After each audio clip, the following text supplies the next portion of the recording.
Superior Court of Chatham County is now in session. The Honorable Judge Tammy Stokes now presiding. Please be seated and come to order. All right. Good morning, everyone.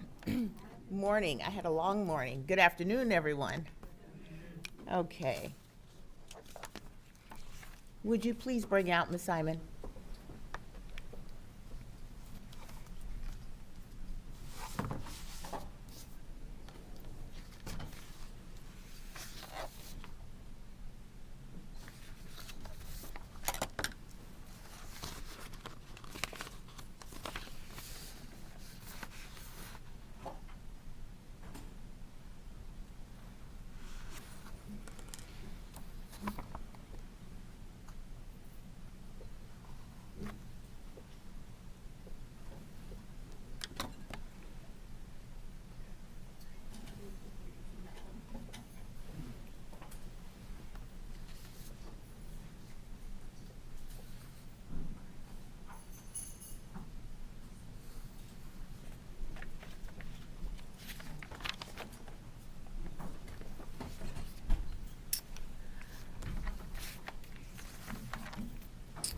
All right. We are here today for the sentencing hearing of Leilani Simon. This is SPC R22-03364J6, the State of Georgia versus Leilani Marie Simon. Let the record reflect that counsel for both parties are present for the state. Our Assistant U.S. Attorney Tim Dean, Assistant District Attorney Jenny Parker, and Detective Lemmons. For the defense, present for Ms. Simon are her attorneys, Martin Hilliard and Robert Purse. Ms. Simon is seated with her attorneys. And with that, we'll turn our attention to the matter at hand. Are there any merger issues? And I believe we have relatively easy merger issues to proceed with. The felony murder counts would be vacated by operation of law, and the others will be handled with the pronouncement of sentence.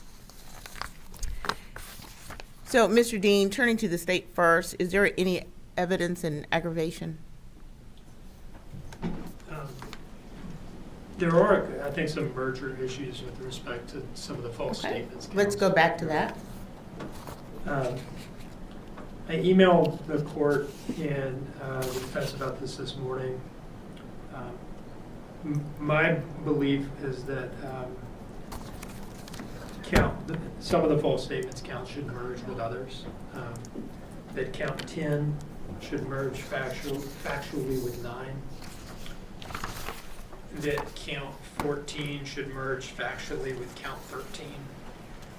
And that 17 should merge factually with 16. And so, okay. So I may not exactly be right, but out of an abundance of caution, I would request that the court merge those 3 counts with the ones that precede them. Okay. And once again, to make sure I have those correct, you're suggesting that count 10 merge into 9, and then what was the next? That count 14 merge factually into count 13, and that count 17 merge factually into count 16.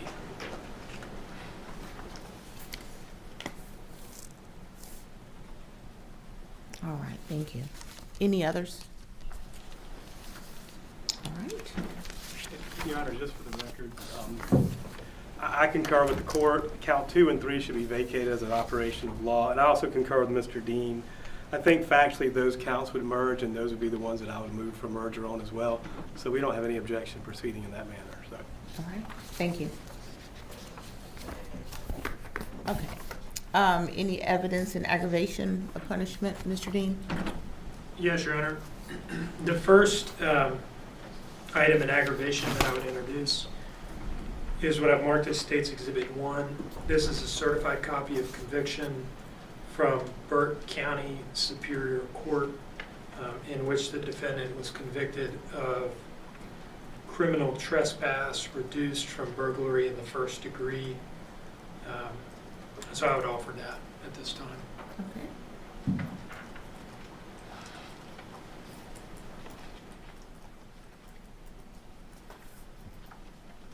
don't think it triggers any recidivist punishment, Judge, and it's an appropriate copy, but no objection, but I don't think it does anything to trigger 1710-7. All right.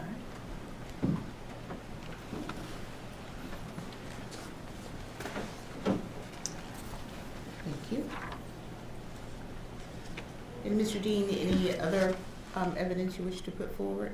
Yes, Your Honor, at this time, I would call Detective Lemmons.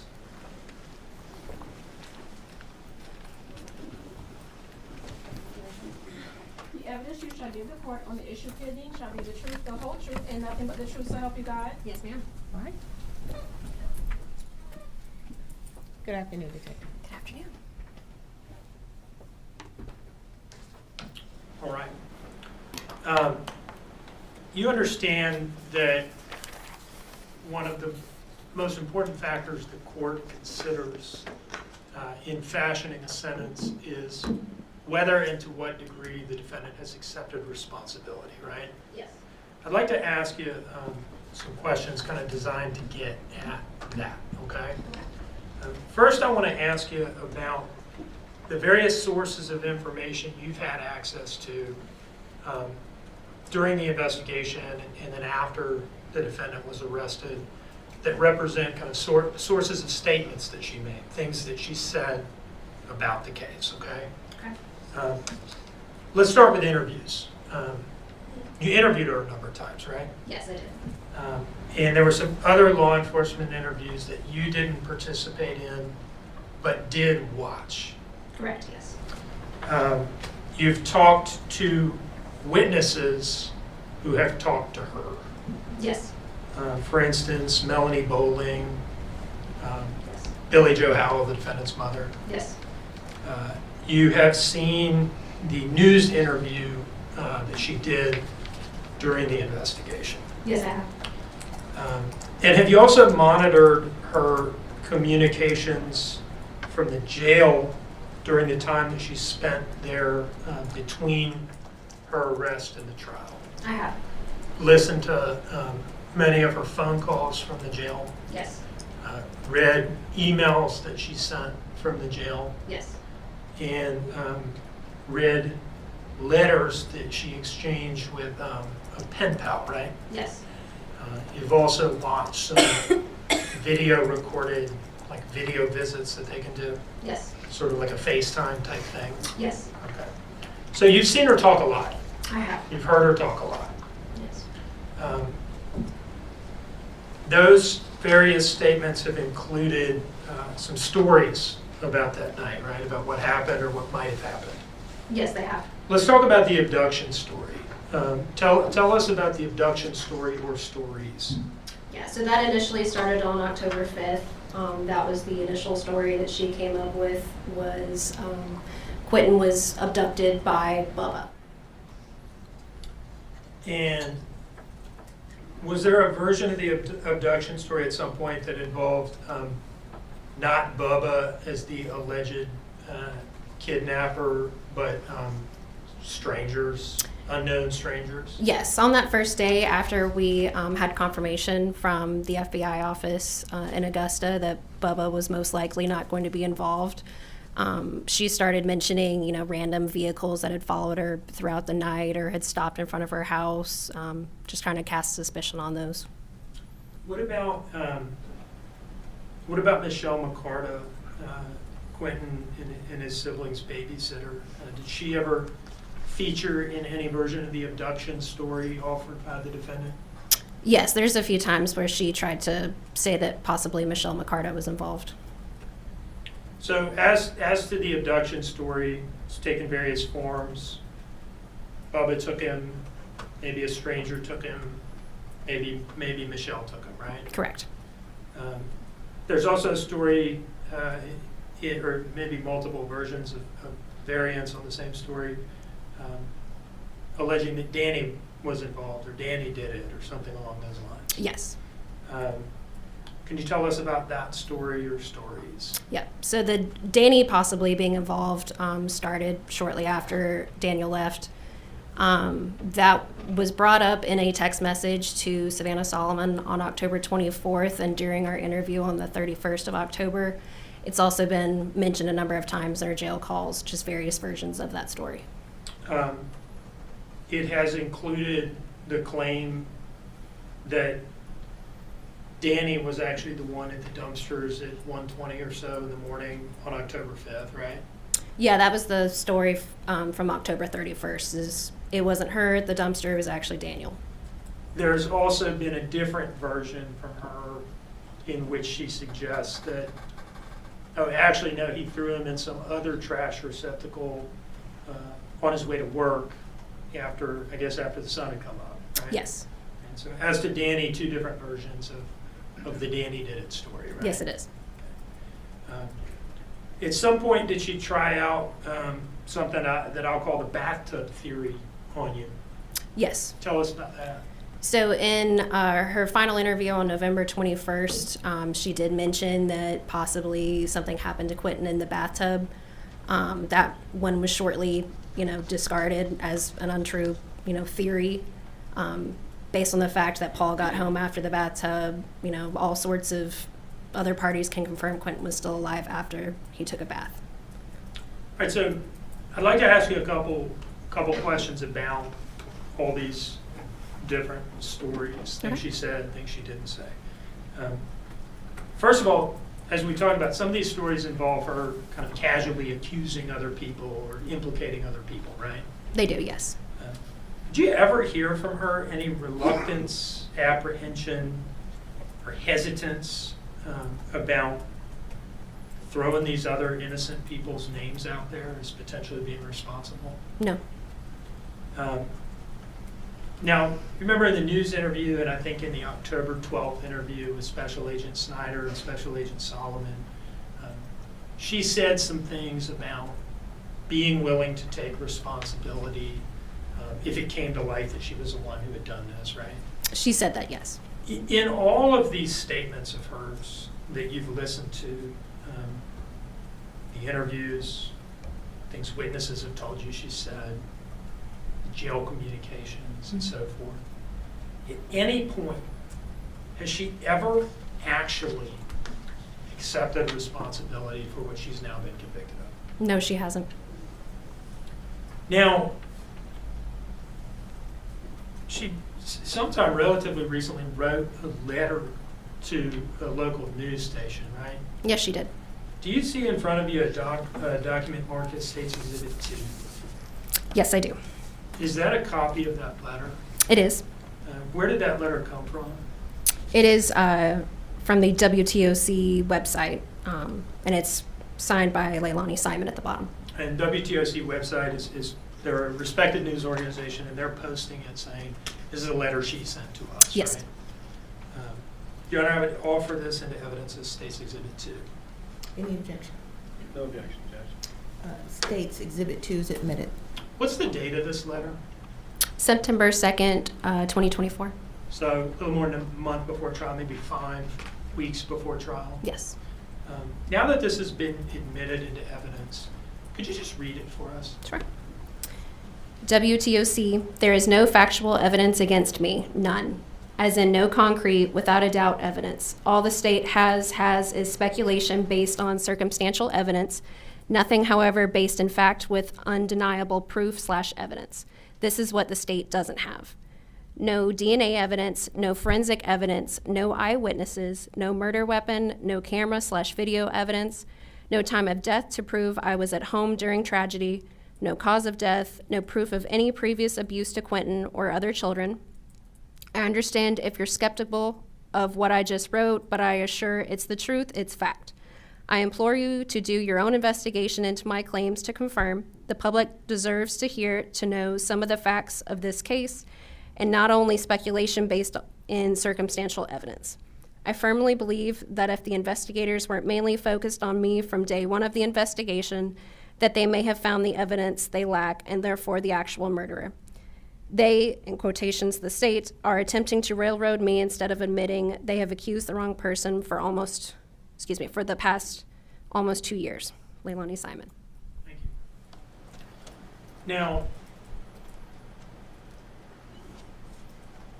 is it fair to say that in that letter she's kind of holding herself out as like a detached commentator upon the state of the evidence and not like,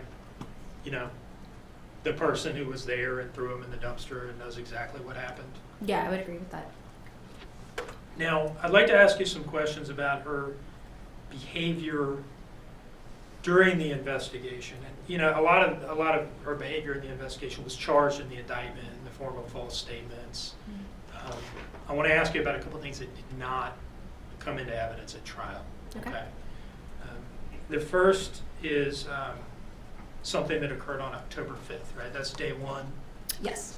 That is when the defendant, Paul Simon, and Daniel Youngkin were at the Chatham County Police Department for a fairly long period of time for a series of interviews, right? Yes.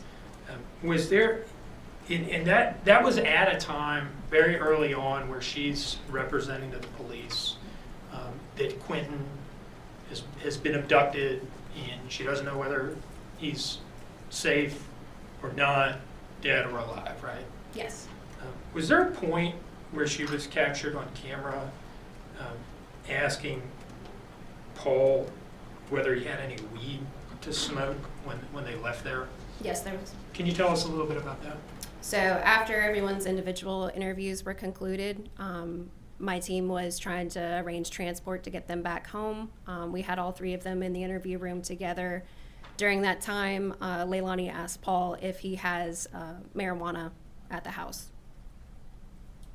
Now, moving forward from that, another incident that wasn't introduced into evidence at trial, the Stingrays incident, okay? Okay. That was on October 18th, right? Yes, it was. And that is the day that the Chatham County Police Department announced that they believed Quinton to be dead, to be located in the landfill, right? Yes, it was. Can you tell us about the Stingrays incident? First of all, let me ask you this. Have you reviewed video footage from Stingrays depicting the defendant and her activities there? Yes. And did you interview or talk to her waiter that day, a young man by the name of Zach? Yes, I have. Okay. Just kind of give us the broad contours of what happened at Stingrays based on that Sure. review. Yeah, so like you said, November 18th is when our social media liaison announced to the public that we were looking for Quinton in the landfill. November 18th? October 18th. Okay. Yeah, excuse me. And on that day, my team received notice that Leilani and her family had gone out to Stingrays, which is a bar restaurant on Tybee, and that they were out there partying. I interviewed Zach Anderson, who was their waiter at the time, and he told us about her behavior out there, how she was flirtatious. Everyone was drinking, cheersing, and seeming to have a very good time. And he said that she consumed numerous alcoholic beverages, right? Yes. That she became noticeably, I guess if not drunk, at least tipsy or something along those lines. Yes. And that she was behaving in a flirtatious manner towards him. Yes. In her November 21 interview, the day of the final interview on the day of her arrest, you brought up the Stingrays incident, right? Yes, I did. And that was in the context of explaining to her that from your perspective, she had not behaved in a way that comported with what she was saying happened, that she's a victim of an abduction, right? Yes. And did she tell you a lie in that interview about what had happened at Stingrays? Yes, she did. And what was that? That she was not consuming alcohol that night. Okay. Is it fair to say that we did not charge all of the lies that she told you as false statements in this indictment? We did not.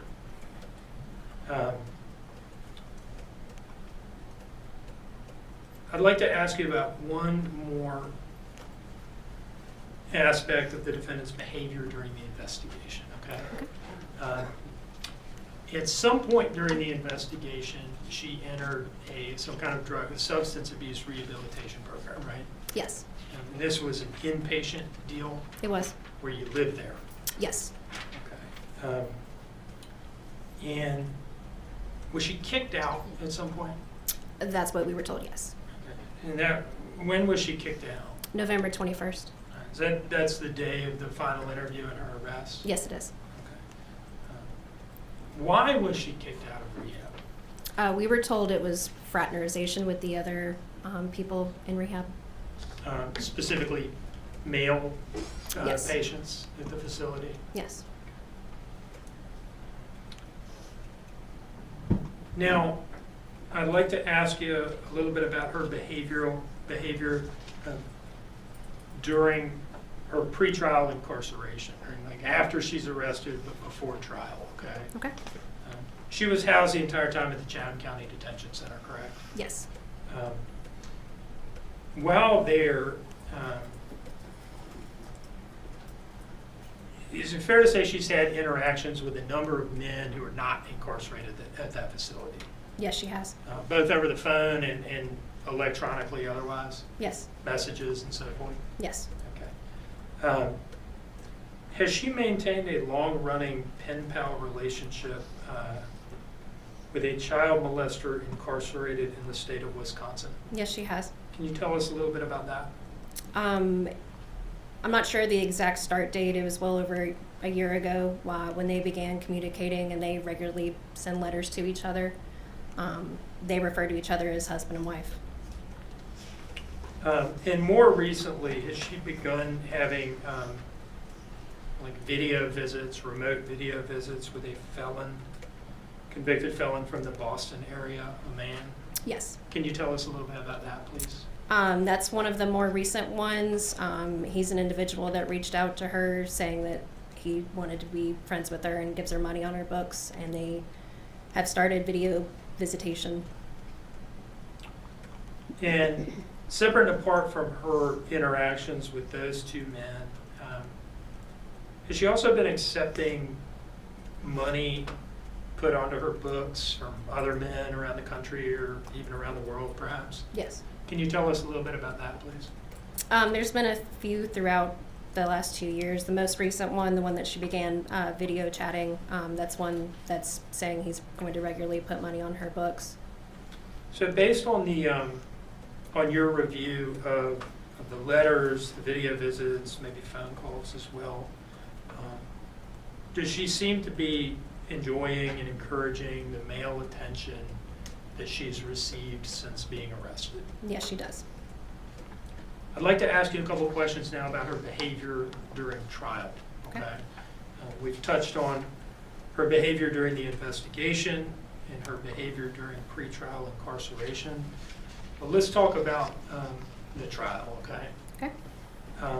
Do you remember an incident during the trial where I brought up the fact that to my eye, she could be seen visibly mouthing during Talea McCarta's testimony, either something along the lines of, "That's a fucking lie," or "She's a fucking liar," or something like that? Yes.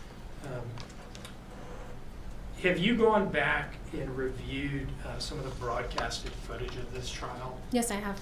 And have you located that incident in the footage available online? Yes. And has it been clipped into like a 1.5 minute clip and placed on a disc? Yes, it has. Is that what's contained on the disc in front of you marked State's Exhibit 3? Yes, it is. And can you tell us, well, at this time, Your Honor, I'd offer that into evidence as State's Exhibit 3. I don't care, Judge.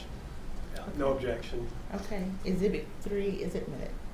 Now, Your Honor, I had intended to publish that, but there was a lot of people and equipment over here where I would set up my computer, so I'm not going to do that. But it will be in evidence for the court to review should the court see fit to do that. Without the ability to readily play it here, can I just ask you to describe what is depicted in that clip? Sure.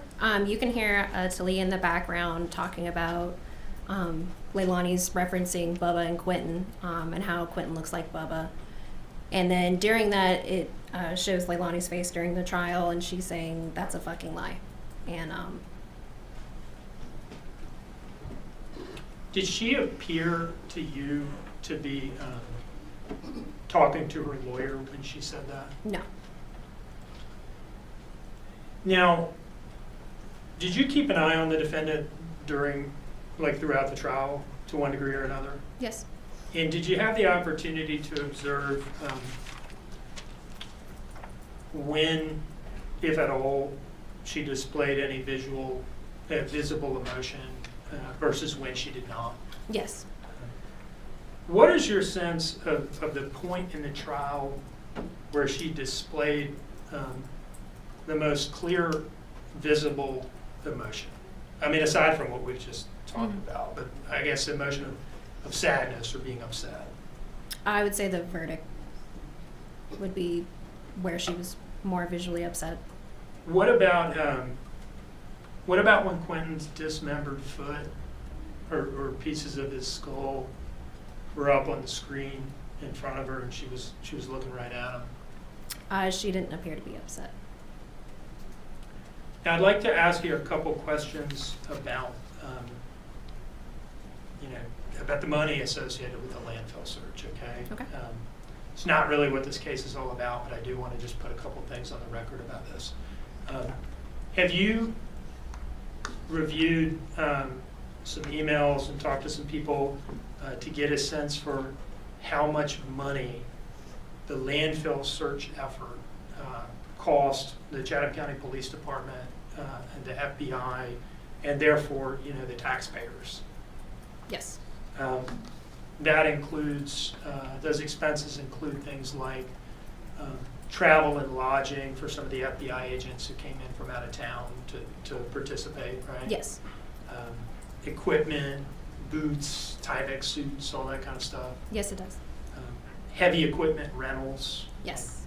excavators and things like that. Yes. And is it fair to say that, also overtime pay, right? There's a lot of overtime pay for people. Yes.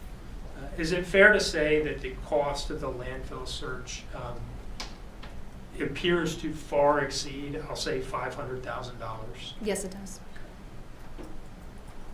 Now, I'd like to ask you a couple questions about the impact of Quinton's murder on the community.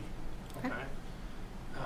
As the lead detective for the Chatham County Police Department, have you had the opportunity to get a sense for the community impact in this case?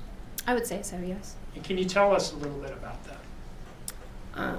I know my office, as well as the district attorney's office, has received phone calls from people thanking them and us for, finding justice and finding his body. I've had several people reach out to me to say how much it means that we were able to find him, really more than anything. People in the community took an interest in this case, right? Yes, they did. And a lot of people seem to have come to care about Quinton that never even met him. Is that fair to say? Yes, it is. I'd like to ask you a little bit about the effect, the impact on some of the police officers involved in this case, okay? Okay. And we don't need to go into this in great detail, but is it accurate to say that a number of police officers sought out counseling services after either having been involved in the initial response to the house or having been involved in the landfill search, or both? Yes, that's accurate. And do you know some of those people? Yes, I do. One of the people in the community who was affected by this case was Donner Johnson, right? Yes. And can you remind us who Donner is and what his role in the investigation and in the trial was? Yeah, he was our point of contact for the landfill off of Little Neck. He was there with us every step of the way until we found Quinton. Has this whole thing had an effect on Donner? Him and his coworkers, yes. Can you tell us about that? Donner and I have had several conversations about what it's like for them to still work out there, knowing that part of Quinton's remains are still in the landfill. He and his team have had a tough time still working there. Now, have they, has he or have they done anything to memorialize Quinton's memory out at the landfill? Yes, they have. Can you tell us about what that is? In one of the areas that we had set up for the landfill search, Donnard and everyone at Waste Management set up a large memorial for Quinton. It has a headstone, flowers, and a photograph of him. And who paid for that? The landfill. Do you see in front of you, I think it's 3 images that are marked as State's Exhibit 4? Yes. Are those pictures showing the memorial that you've just talked about? Yes, it does. Could you hold those up and for the judge and just kind of walk through what we're looking at in Yeah. these pictures? So this is the plaque right here. It's a marble stone plaque, and they've done some landscaping around it. This is a better view of the plaque. It has a photograph of Quinton, and then they have a nice flower bed around it. And then the last picture is what, just kind of a closer view? Yes. Okay.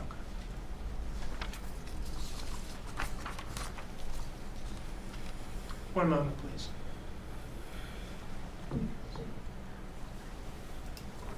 I have no further questions, Your Honor. All right. Mr. Hilliard, Mr. Purse. Detective Lemmons, have you had multiple theories in this case when you first got it of what happened? Yes. Okay, were all of those theories true? No. Okay. So when you discarded the theories that weren't, did that make you a liar? No, they were based off of evidence that we found. Okay. So when you're throwing out a theory, doesn't necessarily make you a liar if that theory doesn't pan out, does it? It does. No. It does or it does not? Restate your question, please. If you're throwing out a theory and the theory doesn't pan out, it doesn't mean you were a liar when you threw out a theory, does it? No. Okay. Now, Mr. Dean asked you a bunch of questions. Ms. Simon's been convicted of this charge, but let's go ahead and, since Mr. Dean asked the question, do you exactly know the manner or method in which Quinton Simon died? No. Do you know whether or not there was any DNA evidence that showed how he died or who the perpetrator was? No. Okay. So all of these statements that Mr. Dean had you run through are factually correct, are they not? They are. Okay. So again, it's not a misstatement, was it? No. Okay. Now let's talk about the other evidence, the evidence that Mr. Dean just elicited too. I understand we're here, the verdict's been rendered, but does asking to smoke weed tell you how Quinton Simon died? No. Okay. Does getting drunk at Stingrays tell you how Quinton Simon died? No. Okay. Does having an electronic relationship with a child molester from Wisconsin tell you how Quinton Simon died? No. Okay. Does fraternizing with someone in drug treatment tell you how Quinton Simon died? No. Okay. Does a criminal trespass conviction tell you how Quinton Simon died? No. Okay. So, disagreeing with what Talea McCarta said, saying she's a liar, does that tell you how Quinton Simon died? No. So I'm just curious, how do any of these things add to aggravation? I think it shows her state of mind during it all and her lack of responsibility and disdain for her child. Okay. And that's your opinion, correct? It is. And that's the opinion that has just been driving this case since October 5th of 2022, isn't it? No. That's all the questions I have, Jeff. Thank you, Mr. Hilliard. Anything further? Not for this witness, Your Honor. All right. Detective, you may step down.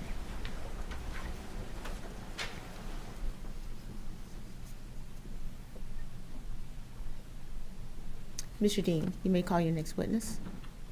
Your Honor, I understand that Talea McCarta would like to address the court, so we would call her now.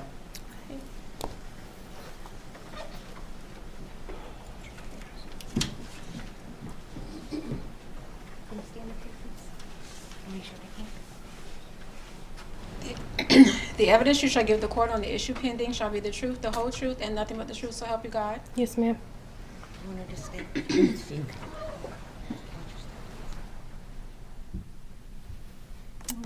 Good afternoon. How are you? I'm good. How are you? Hi, how are you? I'm good. How are you? I'm doing well, thank you. This is not like the trial in the sense that I don't have a bunch of questions prepared for you at this point, okay? Yes, sir. This is your opportunity to tell the judge what Quinton meant to you and how this has all impacted you, and I suppose your family more generally. So have you thought about what you would like to say to the judge about Quinton? Quinton was like a little brother to me. Quinton meant a lot. Just seeing him smile every day, waking up next to him, he would stay at the house a lot. Missing him every day, not waking up to see Quinton, not being able to go get Quinton no more. It's a lot. My family loved him a lot. I missed him walking around the house with cheese in his hands saying bubbles. I miss him just lighting up the room. I miss looking at his little bow legs just run across the kitchen. Just hope he gets justice. Let me ask you this, and this is not something that we've talked about before, but it does occur to me to ask you the question. Mhm. If Leilani had just come to you and your family and said, look, I can't handle all three of these children, will you take this one? What do you think your mom would have said to that? My mom would have took Quinton in a heartbeat. There would have been no hesitation. Just Quinton, it was like he was blood to us. It was a connection with Quinton. It was a connection with all the kids. But Quinton, my mom would have never said no or nothing. She would have just took him in a heartbeat if she could have. One moment, please, okay? Is there anything else you'd like to say? No, sir. Thank you very much. Let me step down. Well, just a moment. Ms. I Talea? don't have any questions for this one. Okay. All right, Mr. Dean, you may call your next witness.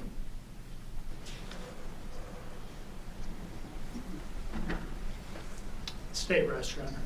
Thank you. All right, turning to the defense, Mr. Hilliard, Mr. Purse. I'd like to call Paul Simon, Judge. Okay, is Mr. Simon present?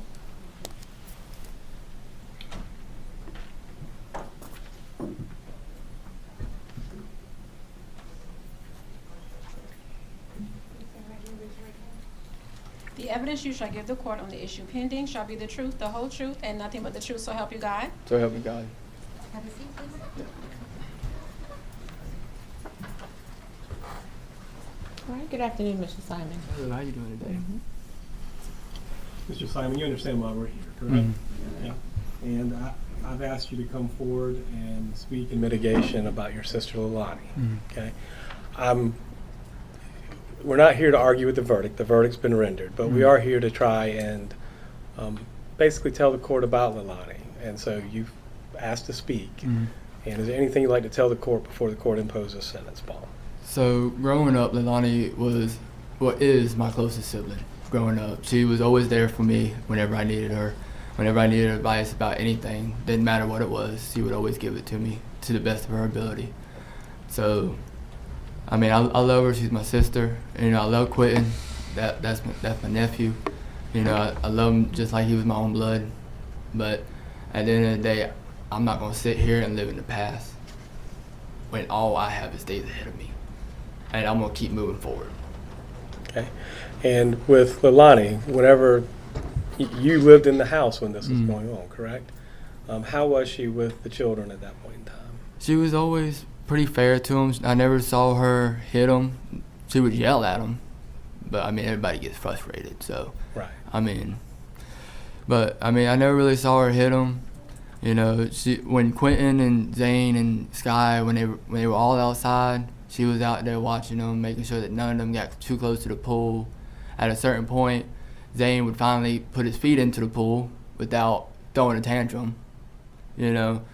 So I never saw no abuse, never saw no bruises, besides from, like, you know, maybe Quinton running through the house and falling. I mean, can't help that. He was bow-legged. I mean, he can barely walk as it was. You were But- close to Quinton, weren't you? I was. He would come up to me and put his arms over my legs, and I just sit there and bounce him. 20, 30 minutes later, it's still going. You know, he'd wear me out. He'd beat me up. Well, that being said, do you have an eye towards what you think the court should do with Leilani? I mean, the court's limited to either life with or without parole. And what are you here asking the court to do with Leilani's sentence? In my opinion, she needs to spend time in prison, but at the same time, she's still extremely young. And regardless of how it looks, at the end of the day, she's still my sister. And I feel like even though she was convicted of what she was convicted of, she still deserves a chance, even if it's later in her life, to have an opportunity to live her life still. And that's what you're asking for, correct? Is life with parole, correct? Yes, sir. Yeah, I'm not trying to put words in your mouth. I just wanted to be clear, okay? Yes, sir. Is there anything else you wanted to tell the court about your sister? Just I love you, sister. I hope you make it through it. And Mr. Dean might have some questions for you, Paul, okay?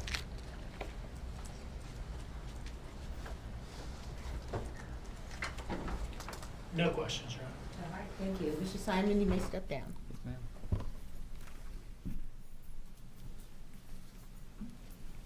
Next, we have Kimberly Hill, Judge. Hill?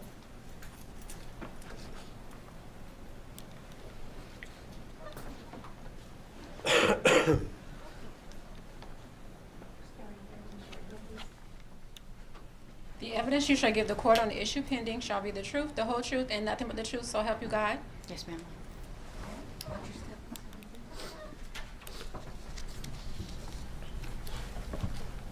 State your name, please, ma'am. My name is Kimberly Hill. Okay, and Ms. Hill, how do you know Ms. Leilani Simon? Me and Leilani met when we were young, 15, 16. I was 15, she was 16. Ms. Hill, I can tell you're on a soft voice. I'm gonna ask you to scoot up a little bit to the mic. Is this better? That is much better. Yes, ma'am. You have to speak up. They're recording everything we say and do. I okay? completely All understand. right. So We you- met when I was 15 and she was 16. We met through a mutual friend. Mm-hmm. We were both very young, it was before kids. And she was so kind. I was very clueless and dumb at 15. I came from a very sheltered home, and she could have taken advantage of me very easily, but she didn't. Instead, she showed me everything. I mean, she showed me all around Savannah. She showed me how to act and how to talk, and in a setting that wasn't. It was very awkward as a kid. She really helped me through all of that, and she was very kind to me. Like I said, she had the opportunity to take advantage of me, and she didn't. We were friends for a couple of years, and I was away for about 2 years, a year and a half or so we didn't really get to talk that much. And by the time I reconnected, she had had her first baby, and we would hang out quite often. She was always concerned about him. Always, every time I saw her, whether it was the first child or after the second child, it was always, I'm going to be better, I'm going to do better, I'm doing better, I'm working towards something better. She always made an effort, and you could tell that she cared, even if she made the wrong decisions. Okay. And you understand why we're here today, correct? Yes, sir. Okay. And what's your most recent interaction with Ms. Simon? About 6 months to a year prior to everything that had happened, I did distance myself just because I could tell we were going in different directions in life. You can be honest. What did you mean by that? She was hanging around the wrong crowd, from what I presumed, and I was going to college, I was getting my degree, I was working in a very professional setting, and I just didn't have time to go all the way out. It was very far where I was living. I was in Savannah. I can't remember where it was, but it was about an hour and a half near Waynesboro. It was pretty far. So it was just very difficult to see her, and I also didn't want to get caught up in anything just in case. I wasn't aware of anything, but I didn't want to be aware of anything if there was. And that was probably, if not correct, 2021, early 2022? Like late 2020, early 2021 is probably around the last time that we had hung out. All right. Have you reconnected with her since then, since this all transpired, or no? No, sir. So basically your experience was as teenagers for the most part? From 15 to 2021. Okay. So for about 5 years. Yes, sir. Just trying to nail it down. Of course. And you understand what we're here for, but that's the person you remember, is that Yes, sir. kind, gentle soul. Even though everything happened, it wouldn't be right for me to not come here and speak on what I experienced. And that's all the questions I have. Is there anything further you'd like to add? I hope you're doing okay. And Mr. D might have some questions for you. Okay. Okay. Thank you. Just give me 1 second.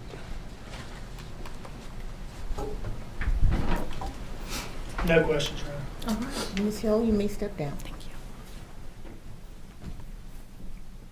Thomas Howell's next, Judge. Mr. Howell?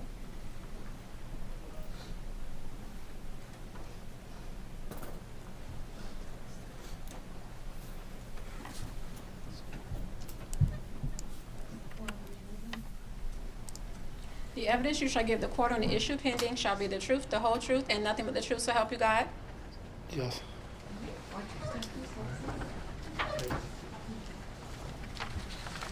Good afternoon, Judge.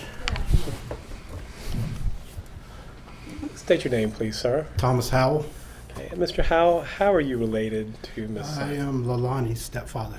Okay. And how long have you been her stepfather? Well, about going on 12 years. So not like 2 years ago No, or 3 sir. years ago. So it's been a while. Yes, sir. All right. So you helped raise her, right? So, yes. Okay. And you're married to Billie Joe, just Yes, to be sir. clear, correct? Yes, sir. Okay. And Danny and Leilani and Quinton and Zane and Sky were all living with y'all in October of 2022, correct? Yes, sir. Okay. And at that point in time, either you and Billie Joe were working or you were at home, right? Yes, sir. And just to be clear, how long would y'all be gone when you were out working? Well, at that time I was working in Anderson, South Carolina. And so some weekends I'd have to work weekends, so I just stayed there the whole week. The other weekends, when I did only work, we work usually our standard hours is 4 10s. So I'd come home on the weekends and then go back Monday morning. So it was normally like 4 on, 3 off? Yes, sir. Okay. And that's what I was trying to get to. So you'd be gone for 4 days and back for 3 days? Yes, sir. Monday through Thursday. I'd come back Thursday night. Right. So, and you understand we're here for sentencing today, correct? Yes, sir. And you also understand the sentencing is limited. I mean, it's either going to be life with parole or life without parole, correct? Yes, sir. And I'm asking you to tell the court what you'd like to tell the court about Leilani in fashioning that sentence. Well, Leilani was very smart. In school, she could pretty much take a test and not study for it and pass it. I mean, that's how smart she was. And like I say, when you're not on drugs, you're a totally different person. And Leilani just got into drugs, and it just, I guess you could say, made her somebody different. And pretty much all I'm asking is that she have a chance one day to come out in the world and I understand, but nobody knows what happened to that youngin'. Nothing's been proven what happened to him, and I just would ask for one day she'd be able to walk amongst us. I mean, I probably won't be here. I mean, I'm up in age, but that she'd at least be given one more chance in life instead of just putting her away and throwing away the key. Anything further you want to add, Mr. Howell? No, sir. Mr. Dean might have some questions for you. All right. Okay. Sir, I have no questions for you. All right. You may step down, Mr. Howell. Thank you. Next is Jackie Madden, Judge. Jackie Madden?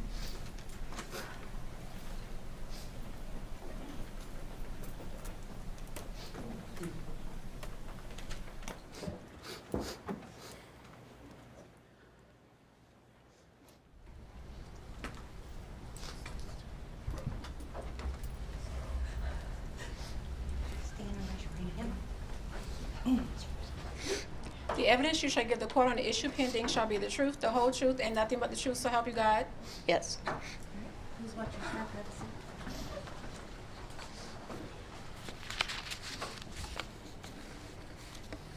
And Ms. Madden, once you have a seat, would you spell your name for the court reporter, please?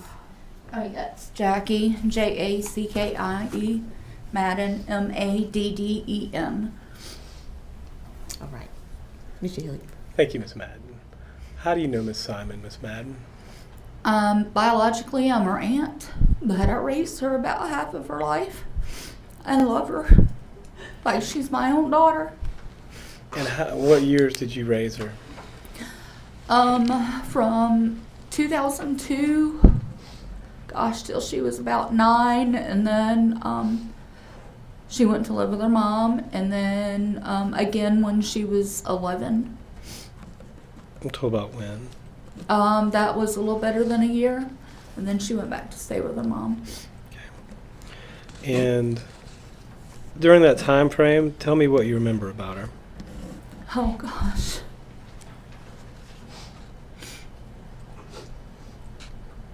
I've written it all out. I don't know if it's appropriate to read it now or later. That's completely up to you. Whatever you got to say it now. This is the easiest. Obviously, I have a different relationship with Leilani. I know a different Leilani than what is depicted, than what is splattered all over everywhere. My husband and I raised Leilani for about half of her life. Her younger brother was with us the majority of his life. We are blessed to have her in our lives. Because she was in our lives full time, we were able to see a Leilani that has not been depicted over the last 2 years. Leilani was happy, full of life, still is. Unfortunately, she's not able to show it right now. She has the biggest, beautiful smile. She's beautiful inside and out. We watched her protect her younger brother. Gosh, she protected Paul like there's no tomorrow. She would protect him against others, whatever that took. She helped him with school. She was happy to help interpret him when needed. He had speech difficulties. And sometimes was difficult to understand, but being just a little better than a year apart, she could sometimes understand, and she had better language skills than he did.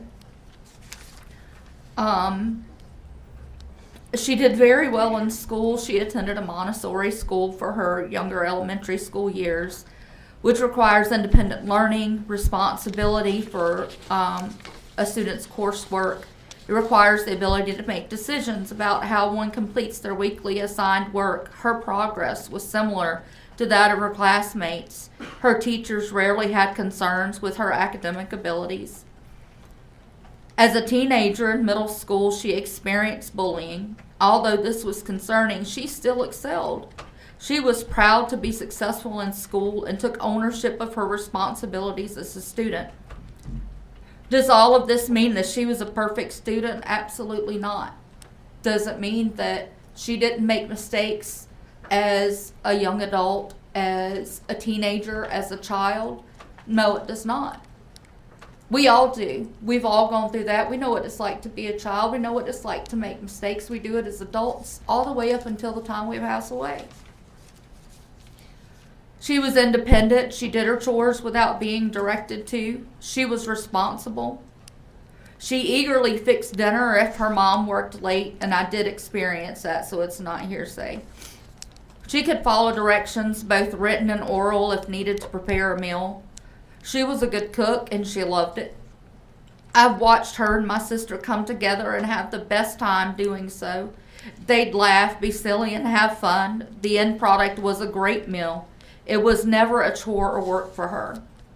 She was always eager and sometimes sheepish or reserved to learn new things. She loved to help others. My mom, her grandmother, always needed help around the house. She would go help her often several days a week. There was a 40 to 45 minute drive one way, but that didn't matter to her. Sometimes my mom gave her gas money, but not always. Leilani would go regardless. She loves her Mima. The grandsons, however, they're just too busy. They had their own lives.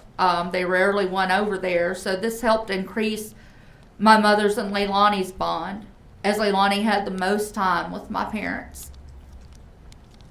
Now we get to Leilani as a mom, and this is what I saw. I didn't see her every day. It was on occasion, but this is what I saw every time I saw her. Leilani loved and displayed love for all three of her children equally. I never saw her treat any of them differently. I never saw her discipline them by means other than verbal redirection. They, the children, were never hit, grabbed, shoved, hollered at, talked down to or about, called names. They were never disciplined by any derogatory means. The children were clean within reason. They're boys. Boys are dirty. They do it quickly. Boys climb. They fall down, and sometimes they fall up. They play hard and sometimes rough. All of these things make for dirty boys who often have boo-boos, owies, and bruises. I've raised 3 of them, so I'm very well versed in that. They weren't filthy in a manner upon which they appeared uncared for or abused. The boys were healthy in appearance. I never saw them malnourished or starving. Quinton, though, with his beautiful soul, beautiful smile, and lovable legs, loved food. He always tried anything new without hesitation and liked most of it. He was a happy child, and he loved to eat, and it was never because he was unfed. That boy just loved to eat. I speak a lot of the boys because I had the most time with them. We only had 5 months with their sister due to this tragedy. The little I saw of her with her mom, she was completely in love with her. She was so proud to be her mom. She was proud of and loved all 3 of her children equally. She never treated any of them differently, even when they had extra challenges. The oldest definitely had extra challenges and could be a little difficult to take care of sometimes. Of course, she had experience with that too because so does Paul. He was diagnosed with autism when he was a young child. So we had lots of challenges there. There's a lot of conversation in and out of the courts displaying Leilani as a monster who mistreated and neglected her children, especially Quinton. I never saw neglect, but she would pass off some of their care on to others from time to time. The children never resisted going to or with their mom. They loved her and loved being with her. Regardless of what the media and testimony says, I have seen the children go into hysterics upon drop-off at the babysitter's house. This happened the day after Sky was born. We were instructed to take the kids over there. When we did, immediately I pulled up in the driveway and both children went to crying. No, no, no, they said. No, and cried the entire time as I dropped them off. It broke my heart. Literally broke my heart that I had to leave them there knowing that this was not the place they wanted to be. And we don't have a long-term relationship with these children. They see them every day. We don't. We see them 3-4 times a year, and that's it. But they didn't want to stay there. They wanted to go back home with us. The last time I saw Quinton,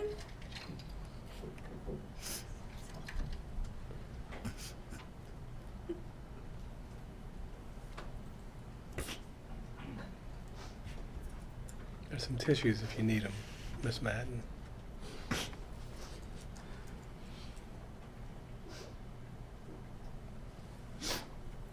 the last time was as Miss Carter's daughter. I don't remember which one it was when I dropped them off. She was taking Quinton into the house. He was the last one to go in, and he was just looking at me crying with his hands out, wanting not to go, to come back with us. That is the biggest heartbreak I will live with the rest of my life.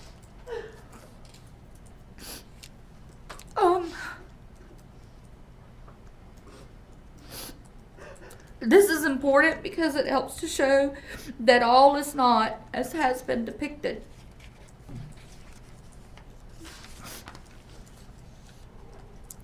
All of this may seem that I'm biased or expressing or portraying Leilani as a completely different person than she is perceived to be.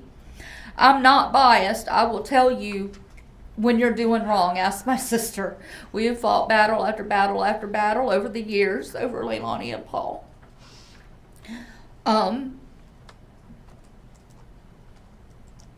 You see, I did not get to see a Leilani who used drugs. I've heard she did, but I never saw any evidence of it.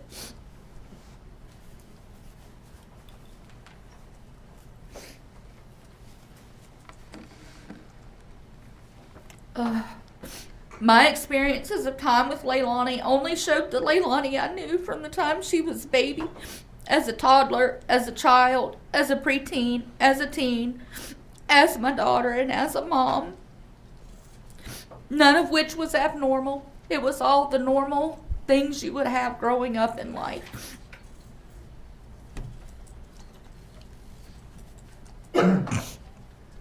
I've already described these experiences, and they did not ever show a Leilani who was unworthy or a drug user. When Leilani moved in with her mom, my love for her never changed. I still saw her as my daughter.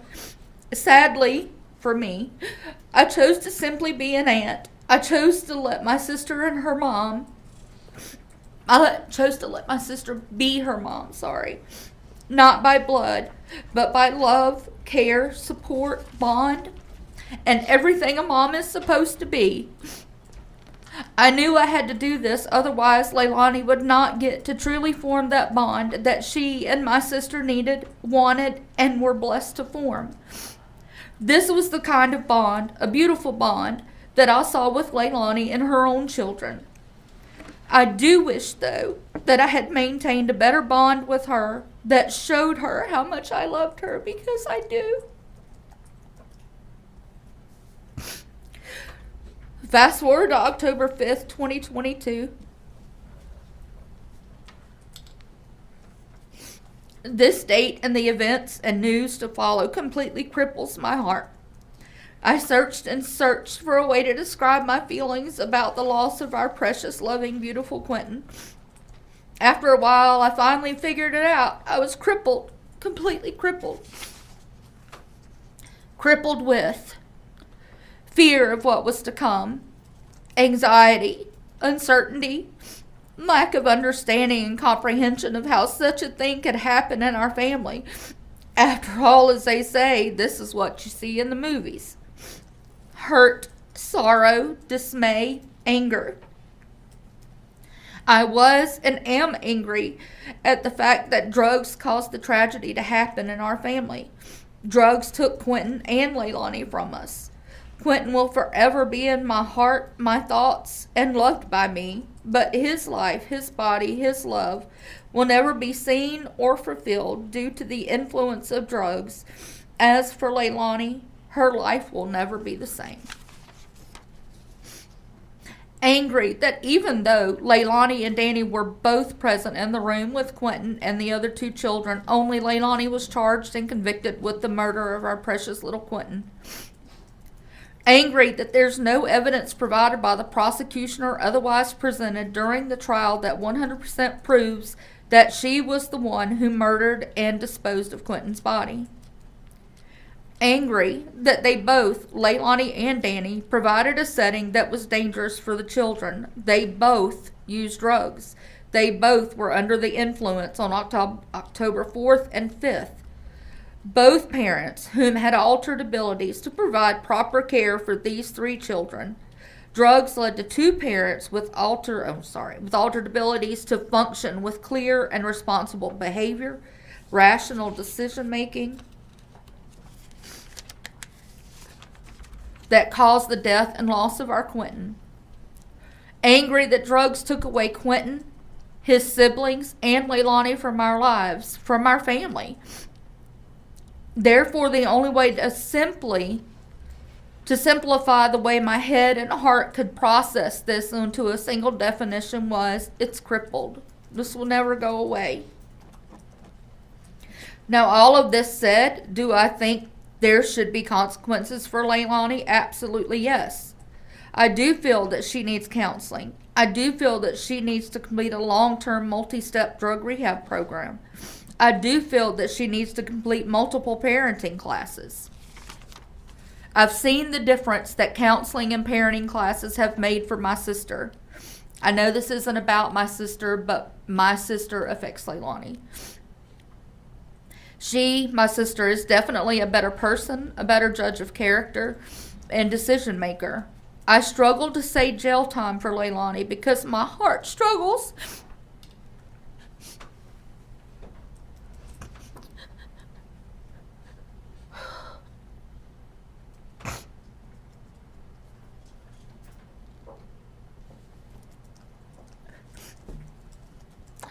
My heart struggles to accept this as reality for my child, my daughter, my niece, my nephew.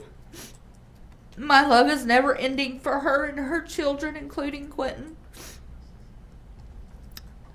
The loss of a child is the worst hurt anyone can ever feel. My own daughter, born August 2nd, 1989, at 3 months premature, weighing 1 pound 14 ounces, died on December 25th, 1989. She was born with chronic lung disease, which gave us limited time with her. I've never in my life felt such a loss, such hurt.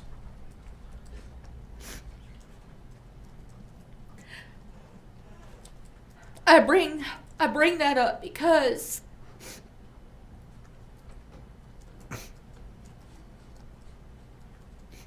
my heart hurts for Leilani, as she will surpass the feelings I endured as a result in the manner which she lost her son. This will be a permanent imprisonment for her. It'll never go away. It'll eat at her the rest of her life. Whether she is responsible for this or Danny is responsible for this, it doesn't matter. She has lost her son. She has lost her 3 children. No matter if the other 2 are alive or not, she has lost them. And she will never be able to get over that, ever. This will torture her for the rest of her life. As a Christian, I have to forgive her, and I wholeheartedly do. It is not because I'm a Christian, it's because I do.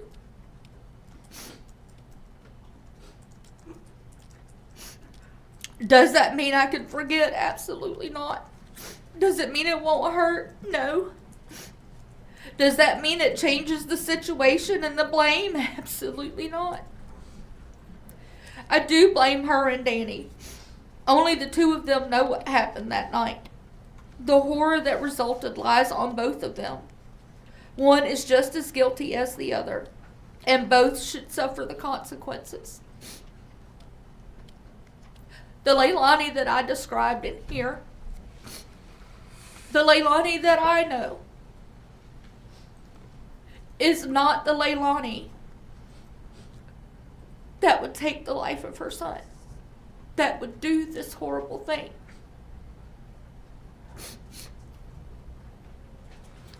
Miss Madden, just to perfect the record, you kept saying your sister. I want to be clear. You're talking about Miss Howell, correct? I am, yes. Right. And you understand the judge is bound by only 2 sentences, okay? It can only be life without parole or life with parole. And to be clear on that as well, you're asking the court to impose a life with parole sentence, correct? Parole would be great, but it would also be good if these other things that I mentioned, the counseling, that I know it's not required, I know, but I'm going to say it anyway. It would be great if these things could happen, because that will help her.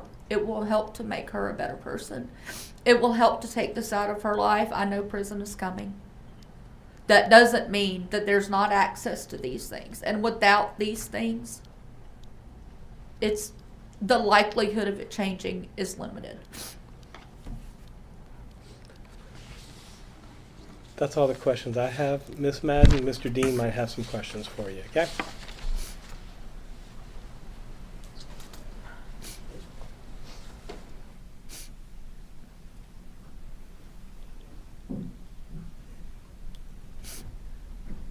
No questions, Your Honor. Thank you. You may sit down, Ms. Madden. Next, we have Billie Jo Howell, Your Honor. All right, Ms. Howell.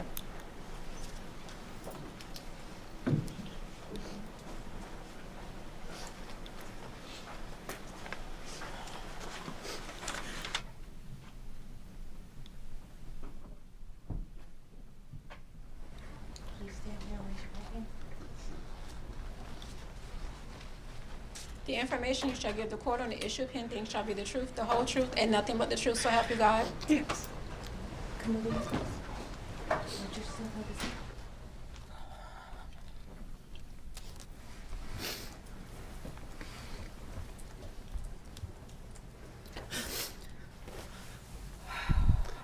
If you would, ma'am, state your name and spell it for the court reporter. Billie Joe Howell. It's Billie, Billie, Joe, J-O, Howell, Howell. And you are Ms. Simon's mother, correct? Yes. And you understand what we're here for today, correct? Yes, sir, I do. And I've asked you to come forward and, if you wanted to make a statement on Leilani's behalf, did I not? Oh, yes, sir. Okay, and you understand the court is the only sentence in the state of Georgia on a murder conviction is either life with or life without parole. You understand that, correct? Yes, sir. Okay, but you still having a chance to address the court and say what's on your mind. Would you like to do that? Yes, sir. Okay, and you can either speak naturally, or I can ask you questions, or you can read from a prepared statement if you'd like to, Ms. Howell. Which do you prefer? Not trying to put you on the spot, but you were unsure before. I am still unsure. Okay. I know drugs has taken and had a huge impact on our entire lives. Even as Leilani's childhood, I failed her as a mom. I allowed addiction to take over my life at a young age. And you and your brother were just babies. And you lived with my sister. And I made sure you were okay. And through those times, it was still really hard on you because you wanted your mom. Just like I know they're going to want their mom.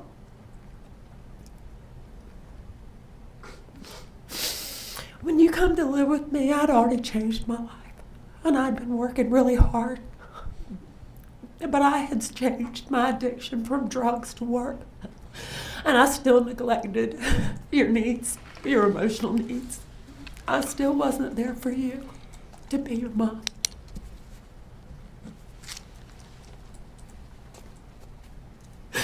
My decisions have played an impact on things that have happened in your life. And there is absolutely nothing I can do to take it away. But I'm working every day, Leilani. Every day between counseling and parenting classes. And taking other classes. Because I want to be better. Because I have to believe that it's still not too late. And that we still have a chance. Regardless of what it looks like. Quinton and the other children changed my life even more. And I was so afraid for you that I never let you fail. I always just scooped right in and fixed everything. Which wasn't good for you. It didn't allow you to grow and to be able to make good decisions for yourself. I do take accountability today. Because I should have been a better mom and a better grandma. I should have seen something.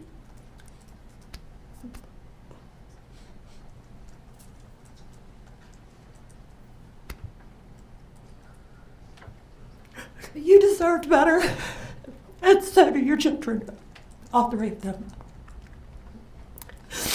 We might not be able to bring Quinton back, but he needs to come home, and we're all going to hold him one last time.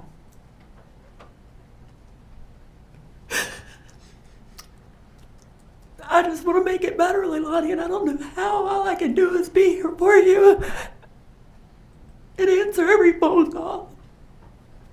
Talk to you and be there. Listen, really listen. I'm really listening.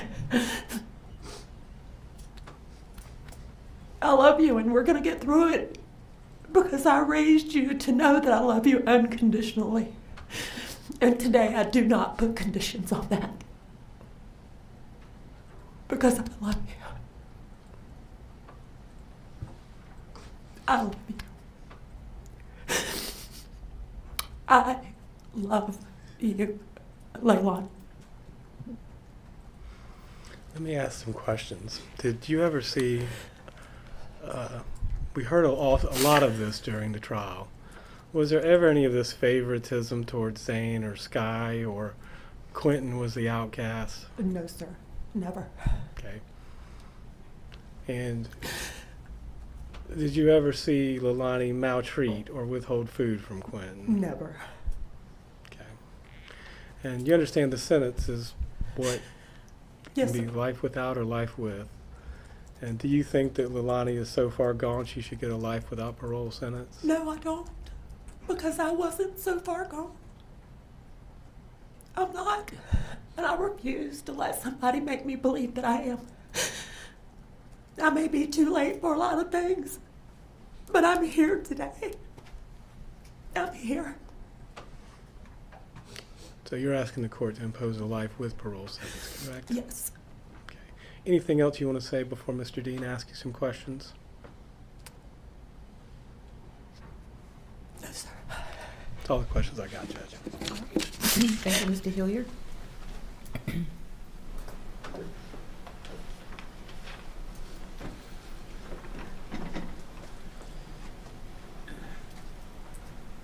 You're her mom. Yes. Since day one, you have, and I mean day one of the investigation, Quinton being reported missing, Yes. you have been there for her. Yes. You were out of town when it happened, but you came back quickly. Yes. You have talked to her a lot, right? Yes. But before she was ever arrested and since she's been jailed, right? Yes. Is she, you understand the jury has now convicted her of murdering Quinton with intent to kill him. Do you understand that? Yes, I do. 12 neutral, unbiased citizens taking a cold look at the evidence have said that is what happened here, beyond a reasonable doubt. You get that, right? Yes, sir. In all of the conversations you've had with her, has she ever taken responsibility for doing that? No, she hasn't. But she has taken responsibility for her drug use.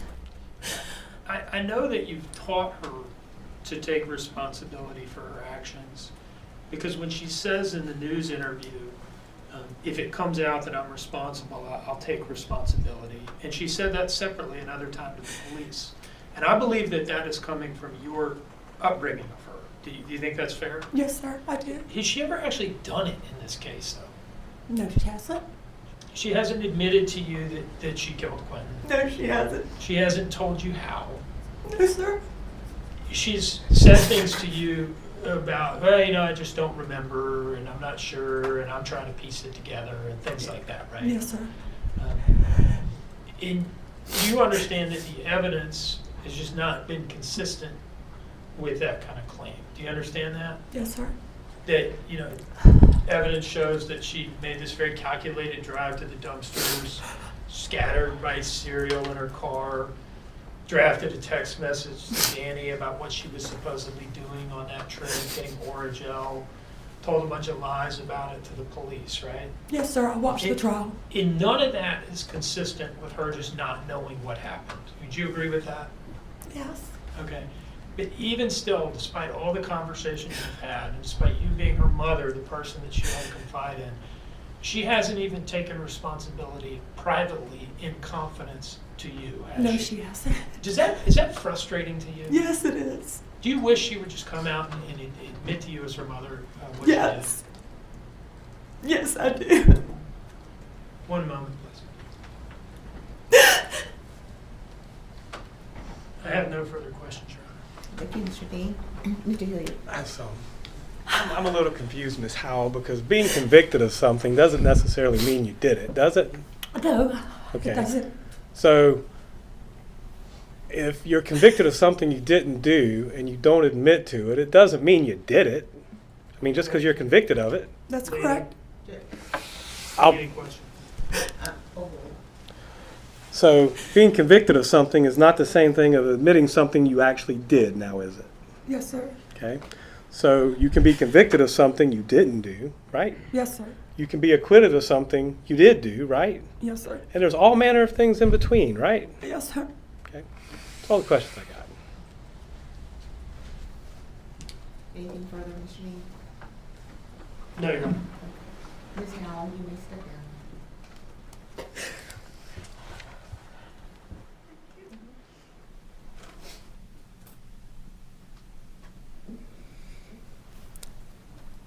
Any further witnesses, Mr. Hilliard? I have to give my client an opportunity to allocute if she wants to, but I think that we've already discussed it. I don't think she wants to testify, Judge, but I think that you have to make that inquiry, not me. So.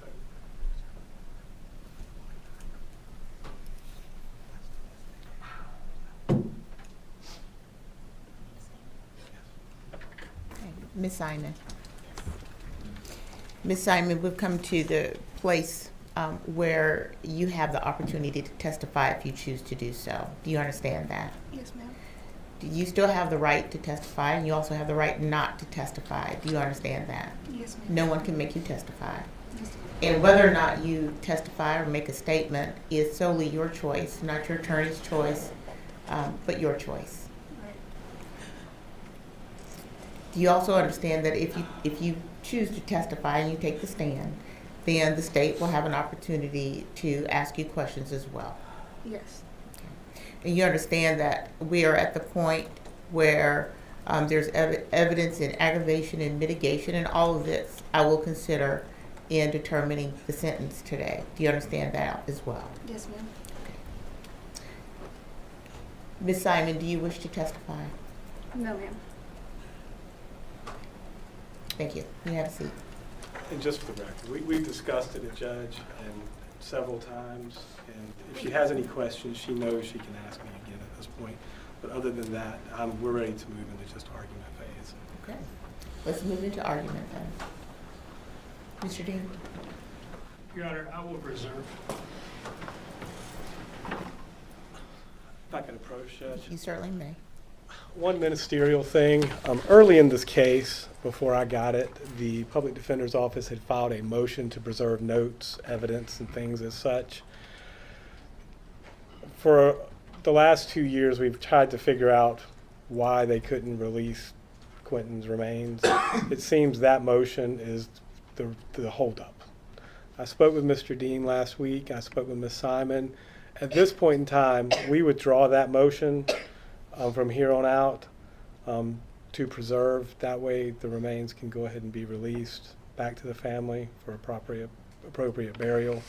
And whatever orders need to be put on to do that, I will get with Mr. Dean and I will do that. Before Mr. Hilliard gets into the substance of his argument, may I respond, and we can kind of bring this issue to a conclusion?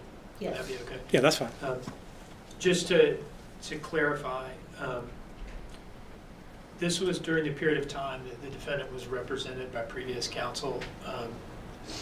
It was Robert Attridge, Joseph Vinieri, and maybe Caitlin Walker.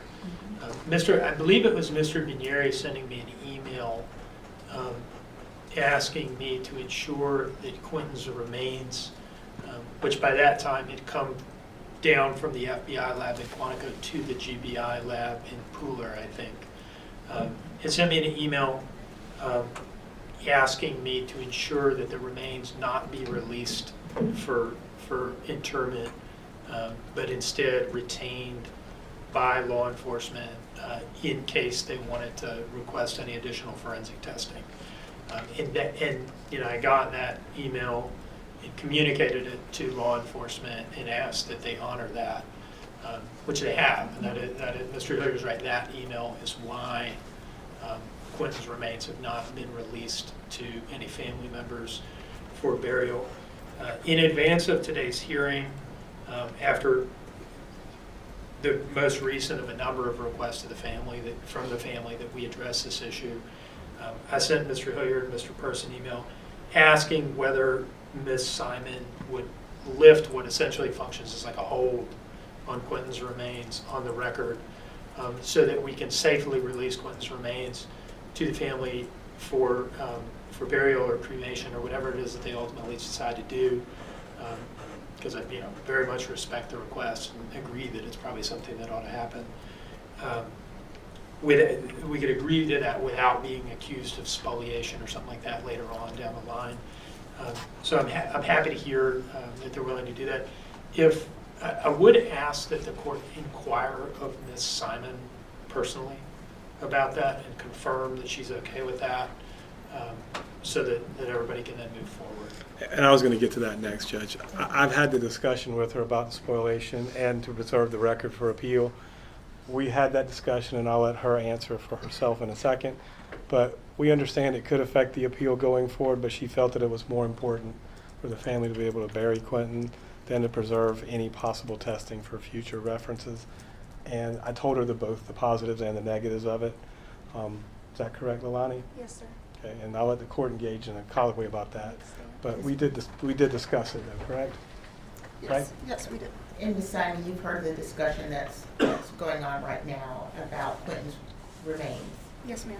And there was a hold placed on the release of the remains in case there was any further testing that needed to be done. And that request was actually made by the attorneys who originally represented you. You understand that? Yes, ma'am. Okay. The release will happen, but we want to make sure that's what you would like to do. Would you like for his remains to be released to the family? Yes, most specifically my brother who's here today, Paul Simon. Paul. I would like him to be the one that they're released to. Now, I don't know how logistically how that works. I don't know. That has more to do with probate and administration, and I don't know anything about that. So I think who they're ultimately released to is kind of not our lane. I think that's between like the GBI and the coroner and the police and all that. I think our only concern here is whether, as a result of the defense's requests to the state, they're going to continue to be prevented from being released to anybody at all, or not. And I understand that, Mr. Dean. I understand that makes sense. So, who the remains will be released to is a matter that's beyond this court. Okay. But you agree to have the remains released? Yes, Mr. Hilliard spoke to me about it on Sunday when he found out about it. I waited until yesterday so I could think about it. Mm-hmm. But my son's been through enough, to be honest. He's been through enough. Okay. And Ms. Simon, do you have any further questions about that? No, ma'am. Okay. And I would like Mr. to, Hilliard. I discussed with you that there could be further testing and science could advance in the years to come. I know why there would be a downfall. I understand that there's still matter with the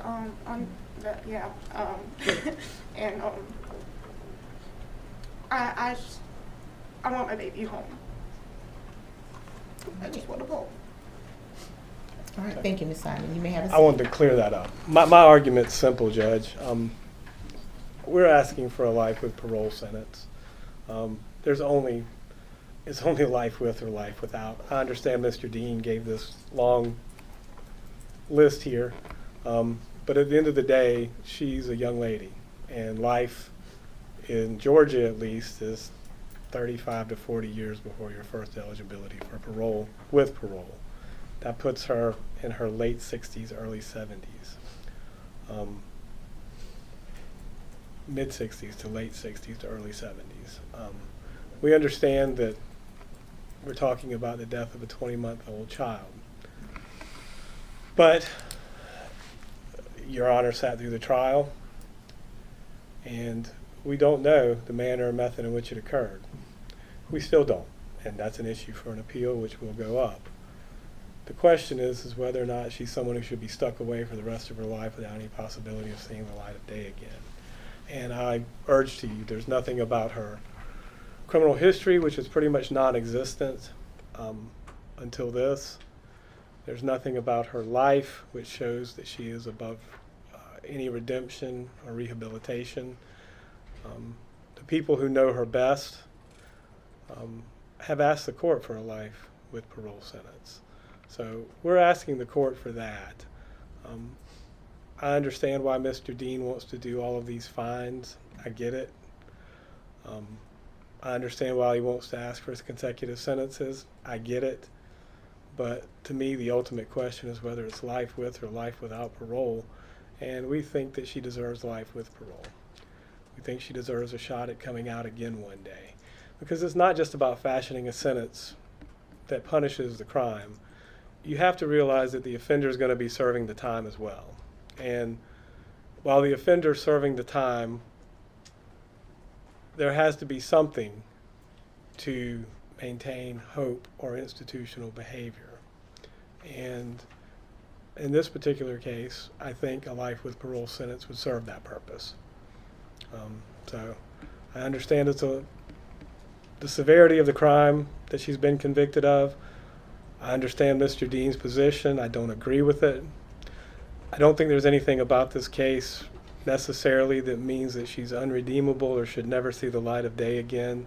So we're asking the court to give life with parole. We're asking the court to merge the false statements and the concealing of death. We're asking the court to not impose a fine, as a life with parole sentence is what it means, life with parole. So there's no manner or method or ability to pay a fine. And I understand the reason why Mr. Dean wants to do that, but I just don't see that there's any ability to pay. So that's what we're asking, and we're leaving it with the court. Thank you, Your Honor. Thank you, Mr. Hilliard. Mr. Dean.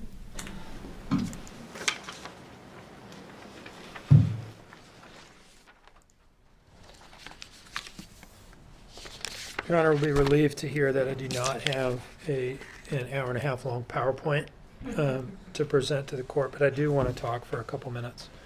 I'll start with the big picture of what the evidence shows, both through the trial and then the evidence that we've added today. Just, a few simple bullet points here. The defendant didn't like Quinton. There's credible evidence of that. Jury evidently found it credible. Had some witnesses come in and dispute that today, but I would submit that they are not the most objective sources of information on that. Her dislike for Quinton was not a result of any drug problem. It's totally independent of that. If you combine the testimony of Melanie Bowling and Talea McCarta and Michelle McCarta, it spanned his entire life. Has nothing to do with drugs whatsoever. She murdered him, and the jury has found that she had the specific intent to kill when she did so. And this sets this case apart from cases in which the jury only makes a finding of guilt on felony murder, but acquits on malice murder. This jury did not do that. And there's a great deal of aggravation. Some of the aggravation is charged as independent offenses, concealing the death and false statements and false report of a crime and so forth. Some of it is not. The aggravation includes her covering it up in a deliberate, calculating, and very manipulative way. It involved totally shameless and reprehensible attempts to blame people without conscience, right? Just no compunction about blaming other people who were totally innocent of this and who in fact loved Quinton very much. She behaved in a way that shows a total lack of remorse, both during the investigation, when on day one she's asking Paul, hey, do you got some weed to smoke when we get home?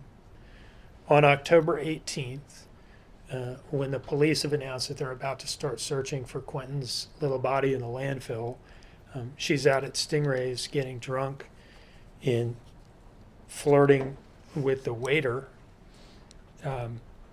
in a continuation of what we talked about at trials, to kind of what the theory was here, that a lot of this had to do with her need for male attention. This seems to have continued. She behaved in a way that shows absolutely no remorse and no compunction about what she did during her pretrial investigation and during the trial itself, as we've tried to show here today.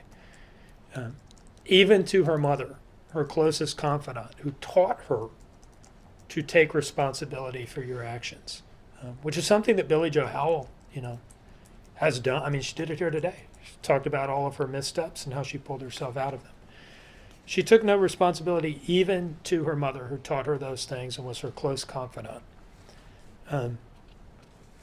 It's one thing to not admit to the police what you did and not take any responsibility to the police. It's kind of another thing to treat your mother, whom you claim to love so much, the same way. The upshot of all this is that she just doesn't seem sorry at all. She really doesn't seem sorry. She seems sorry that she got caught. She seems sorry that she's gonna she had to stand trial. She seems sorry that she's gonna go to prison for a long time. The only question here is whether it's forever for her. But she doesn't really seem sorry about what she did. If she had been sorry about this at any point, there were a million off-ramps. After killing Quinton, she could have just not thrown his body in a dumpster. You know, we get these abusive head trauma, child homicide cases. In typically, the fact pattern is the perpetrator does the thing, they do the act, and then they just say to the police, "Oh, you know, I found him in the crib like this, and I don't know why he's not breathing, or there was some sort of accident or something like this." She could have played it that way after killing Quinton. She could have. So that's like off-ramp number one, is just don't throw him in the dumpster. Don't do that. And at any time, she could have stopped telling lies, just refused to talk at all. Certainly didn't have to blame anybody else. She could have just said she didn't know. Certainly didn't have to blame like 3 or 4 different people. So she doesn't seem sorry at all, and she's taken no responsibility, and she seems to sort of think that she's kind of at least playing as though she's the victim. I would ask the court to look at this letter to WTOC and really read it, in which she's playing the role of like a detached commentator evaluating the evidence, and she'd sure love to know what happens, but you know, the problem is she just keeps running into these gaps in the evidence, and that's really frustrating to her because she wants to know what happened. And it's just so infuriating and bizarre because, you know, obviously she knows what happened because she's the one who did it. It is bizarre, it is infuriating, and it is quite frankly insulting to everyone's intelligence, and really makes a mockery of the process. There's been this effort to blame it on drugs and mental health issues. Mr. Hilliard is too smart and savvy and experienced to try to do that directly, because I think he knows that you don't come in and say, "Judge, it was the drugs." But some of the witnesses maybe don't have that level of experience and were willing to just say it was the drugs. The drugs did it. To medicalize it, to kind of shift responsibility from her onto her conditions or these substances. Lots of people have tough upbringings.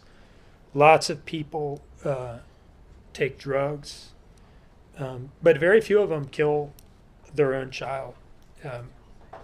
We're familiar with words like homicide, killing somebody else, suicide, killing yourself, fratricide, killing your brother, or biological, or your brother in arms. Even infanticide. There's a word for this, the court may or may not know, filicide, killing your own child who's not an infant. A lot of people don't know that word, and the reason a lot of people don't know that word is it just doesn't happen often. It is a heinous thing to do. So heinous, in fact, that people do it very infrequently, and that's what she did. The drugs did not do that. I'll point out something about the drugs in this case. It's easy for people to get up there and kind of say, without really examining like how this would work or what this really means, is, oh, you know, the drugs caused her to do it. Let's look at the substances that she was on that night: cocaine, Percocet, marijuana. None of these substances are the kind of substances that are going to induce like a psychosis and essentially turn you into a different person or make you do something that you have no control over. You hear about that sort of thing, I guess, like bath salts and things like that. But that is just that's not what she was on.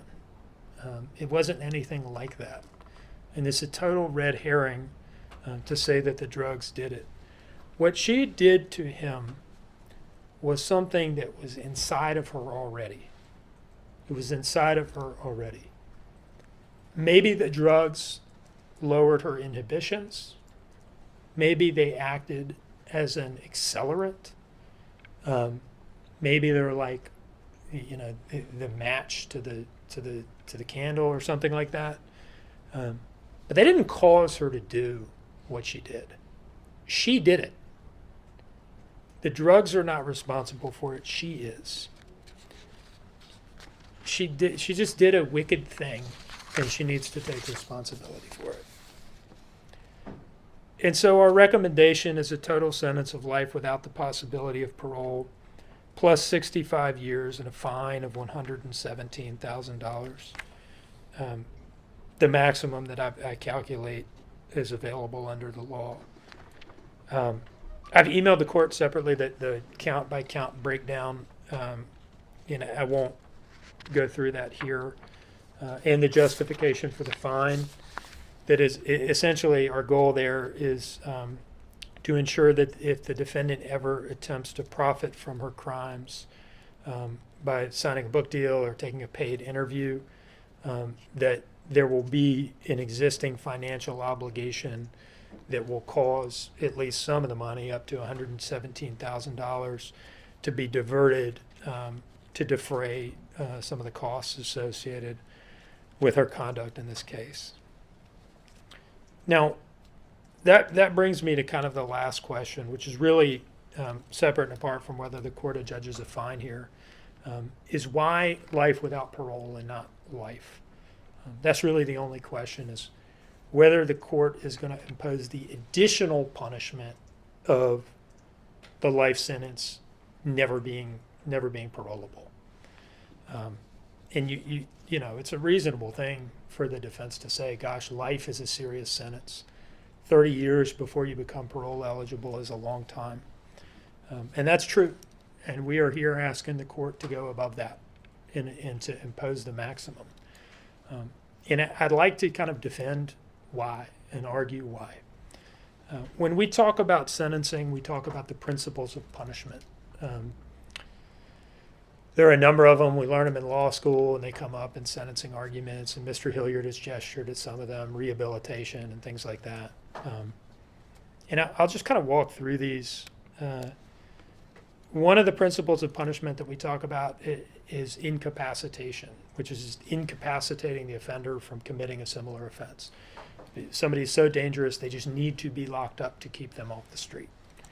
Now, can I say that incapacitation, the need for incapacitation, justifies the additional sentence of life without parole here?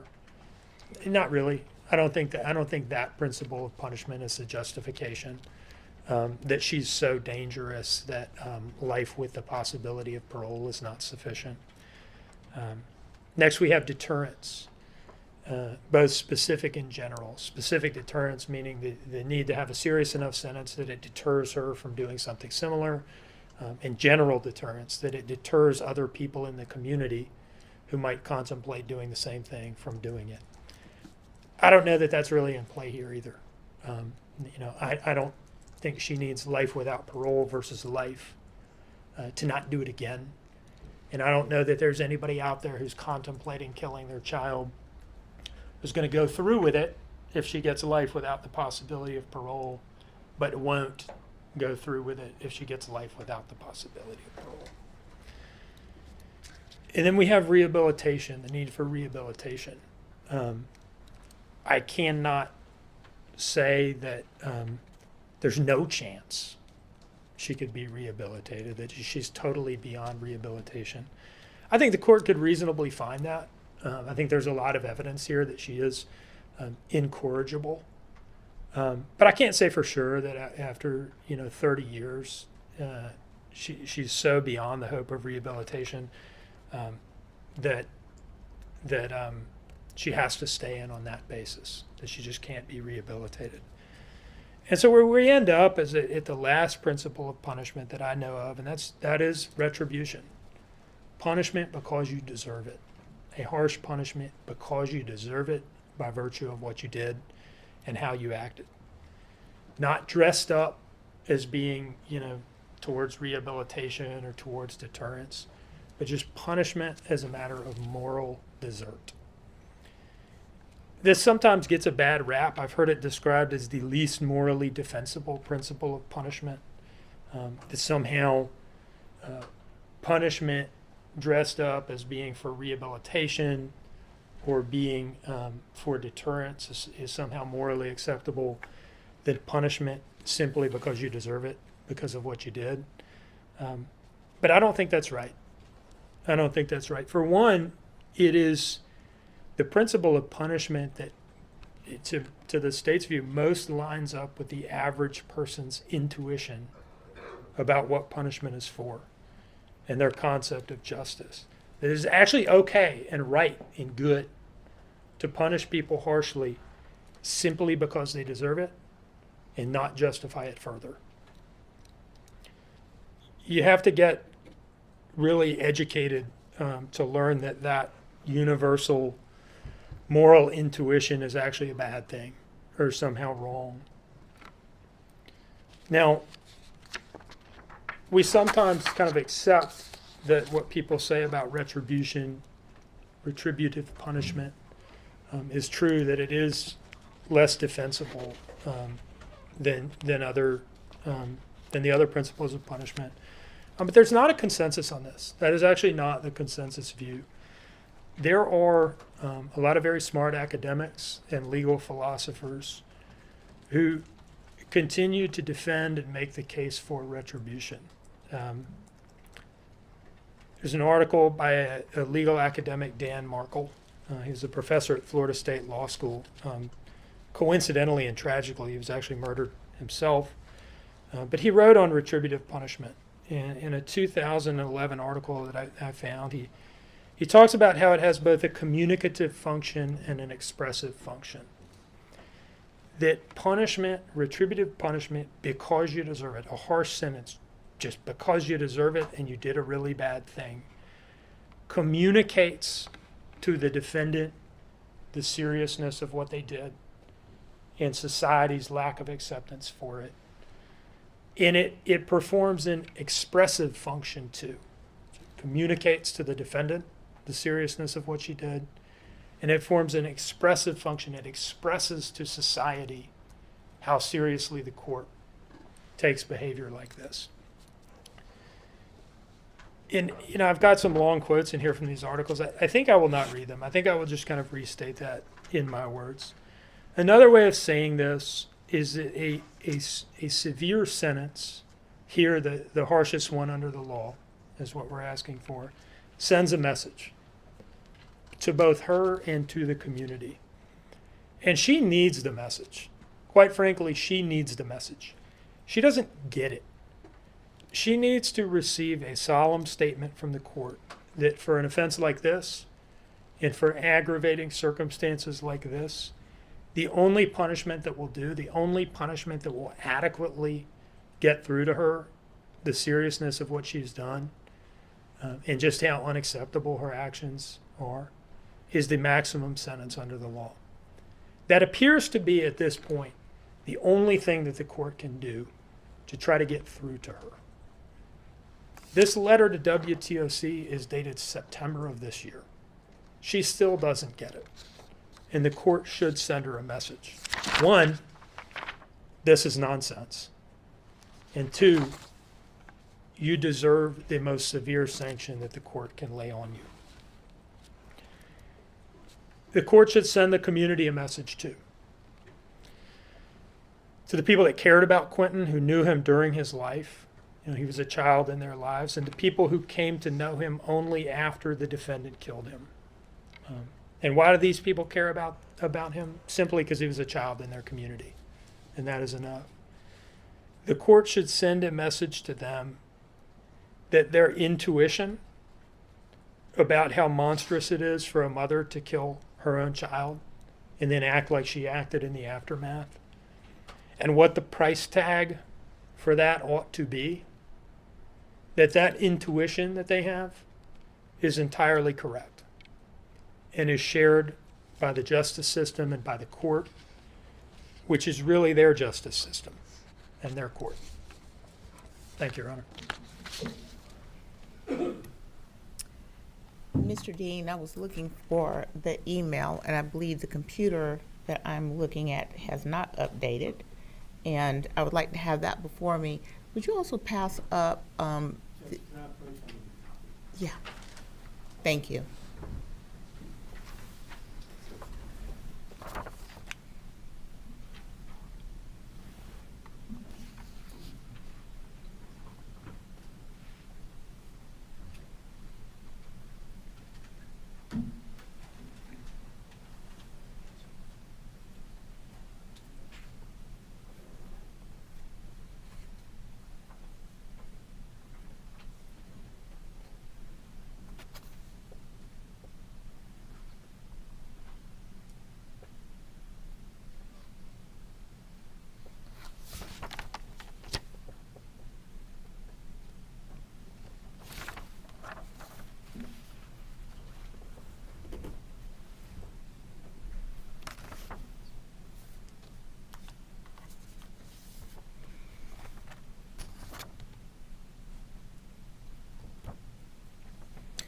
Okay.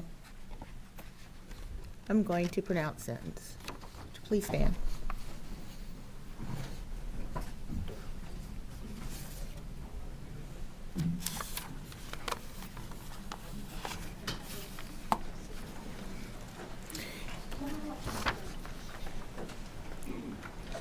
The one thing that I will say before pronouncing sentence is clearly little Quinton Simon's life and death impacted many, many individuals, but also the community at large. Leilani Marie Simon, the court sentences you as follows.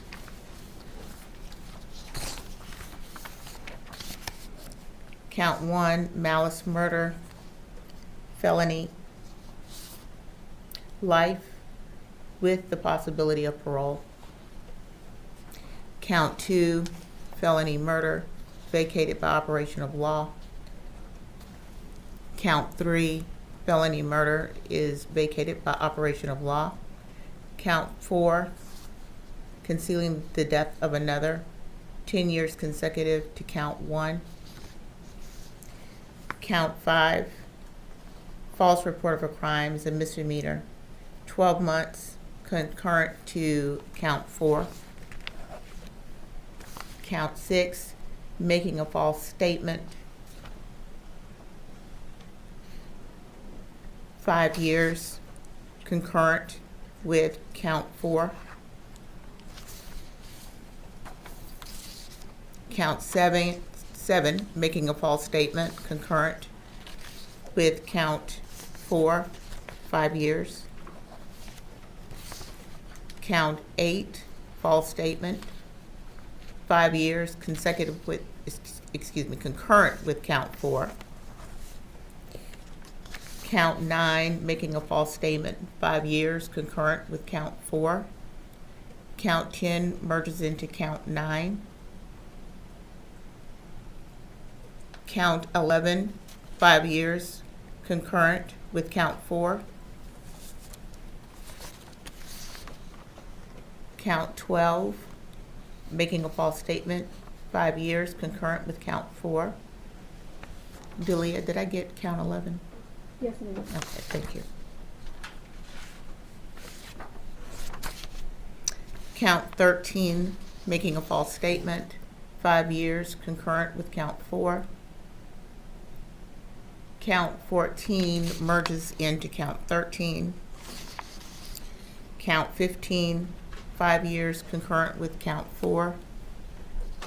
Count 16, making a false statement, 5 years concurrent with count 4. Count 17 merges into 16. Count 18, 5 years to serve concurrent with count 4. And false statements, making a false statement, count 19 concurrent with count 4. That is 5 years as well.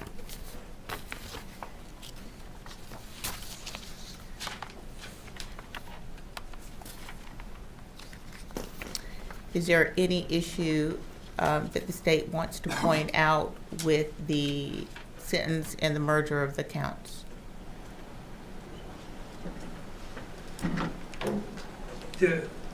Was count 4, the 10 years to serve on count 4, was that consecutive to count 1? It is consecutive to count 1. And may I presume that the court is not imposing any fines?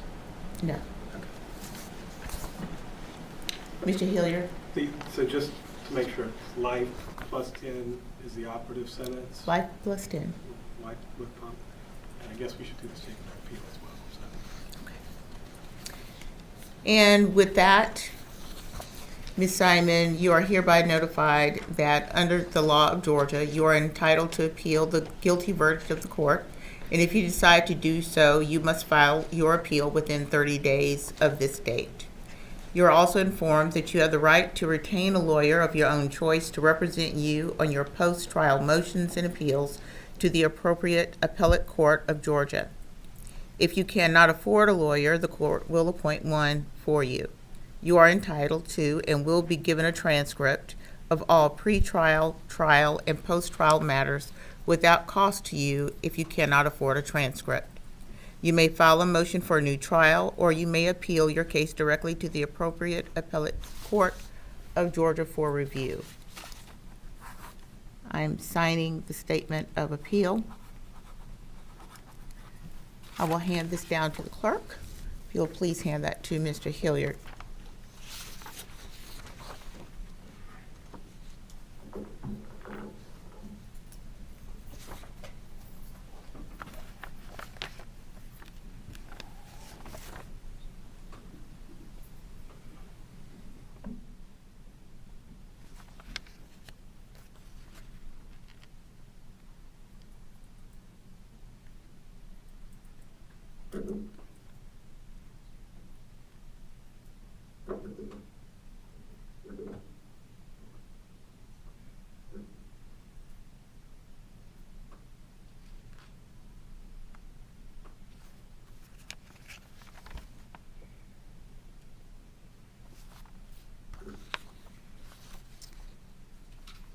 With the assistance of counsel, Ms. Simon has acknowledged in writing her statement of appeal rights.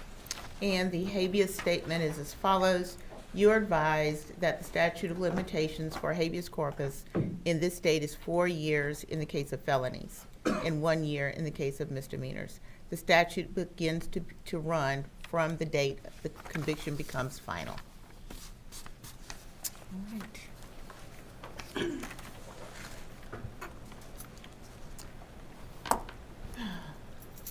May there be peace somehow.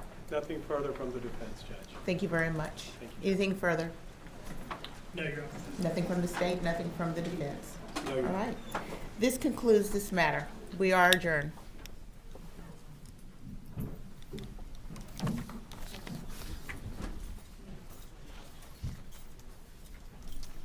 And Talea, did you get everything that you needed?